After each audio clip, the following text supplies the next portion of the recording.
Jumpa lagi di Opini Budiman.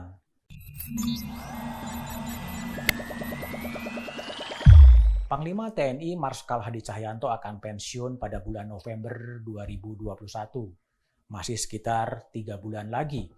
Namun manuver politik atau pernyataan-pernyataan politik dari anggota DPR sudah mulai mengemuka siapa yang akan dijagokan sebagai Panglima TNI. Di antaranya pernyataan dari politisi PDI Perjuangan Effendi Simbolon. Sah-sah saja kemudian pernyataan itu dilontarkan, namun tetap harus bisa menjaga agar TNI tetap kemudian bisa solid. Panglima TNI Hadi Cahyanto akan pensiun 8 November 2021. Hadi Cahyanto menjabat Panglima TNI sejak 8 Desember 2017. Artinya Hadi yang pernah menjabat sebagai Sekretaris Militer Presiden Jokowi menjabat Panglima TNI hampir 4 tahun. Sebuah periode yang cukup panjang. Dalam praktek keseharian, Hadi selalu tampil duet bersama dengan Kapolri untuk pengamanan pilkada dan beberapa aktivitas lain.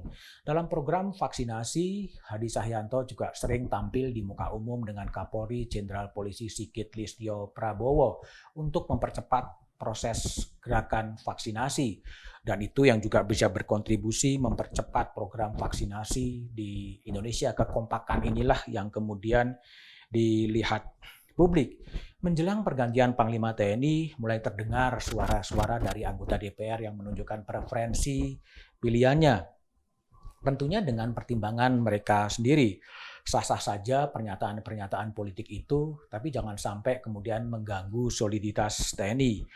Pergantian Panglima TNI sebaiknya didasarkan pada Undang-Undang TNI Nomor 34 Tahun 2004. Di situ jelas diatur bahwa pemberhentian dan pengangkatan Panglima TNI disampaikan Presiden kepada DPR dan DPR akan memberikan persetujuannya.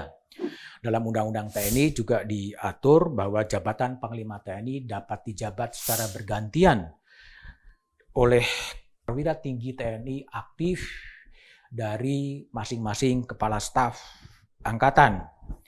Dukungan DPR terhadap Presiden Jokowi sangat kuat karena Presiden Jokowi menguasai 82% kursi di parlemen.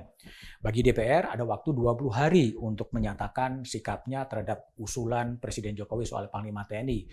Meskipun sampai sekarang belum ada surat dari Presiden Jokowi kepada DPR. Jika DPR tidak menyetujui, seandainya undang-undang memberikan jalan, Presiden mengajukan calon Panglima TNI perganti.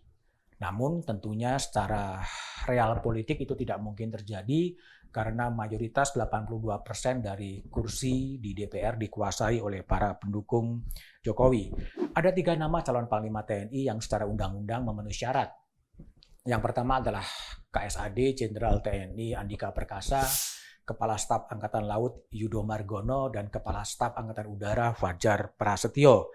Ketiga calon itu punya peluang yang sama. Namun peluang lebih besar ada pada Jenderal Andika Perkasa dan Laksamana Yudo Margono karena mereka yang akan menggantikan Marskal Hadi Cahyanto. Jika pertimbangan soal bergantian yang dipilih oleh Presiden Jokowi, bisa saja Yudo Margono akan menjadi Panglima TNI. Sebaliknya, jika faktor senioritas yang akan kemudian jadi pertimbangan, bisa saja Presiden Jokowi mengusulkan Jenderal Andika Perkasa.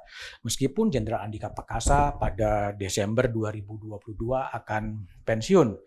Pertimbangan profesionalisme, kedekatan dengan Presiden, kebutuhan organisasi TNI, dan tantangan TNI ke depan sangat menentukan siapa Panglima TNI yang akan ditunjuk Presiden Jokowi. Pada tahun 2022, tahun depan hingga 2024 akan menjadi tahun politik.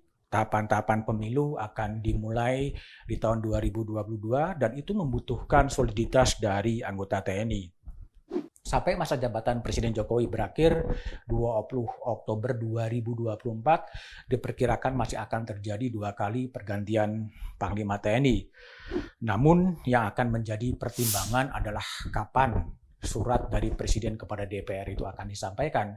Ini akan terkait dengan masa sidang DPR yang pada 7 Oktober 2021 akan memasuki masa reses dan kemudian baru akan aktif lagi pada bulan November. Sementara masa jabatan Panglima TNI Hadi Cahyanto akan berakhir di bulan November. Waktu ini yang memang betul-betul harus dipertimbangkan. Atau bisa saja kemudian pergantian Panglima TNI dikaitkan dengan perombakan kabinet. Itu hak dari Presiden Jokowi yang isu itu kemudian mulai dilemparkan ke publik. Dalam sejarah Indonesia sudah ada 22 Panglima dengan berbagai sebutannya. Ada Panglima Besar Tentara Keamanan Rakyat, ada Kepala Staf Tentara Keamanan Rakyat, ada Ketua Gabungan, ada Kepala Staf Angkatan Bersenjata, ada Panglima ABRI, serta pada era reformasi berganti nama menjadi Panglima TNI. Dalam sejarahnya, Panglima-Panglima TNI atau apapun sebutannya lebih banyak didominasi oleh TNI Angkatan Darat. Siapapun yang akan dipilih oleh Presiden Jokowi sebagai Panglima TNI, soliditas TNI amat sangat penting.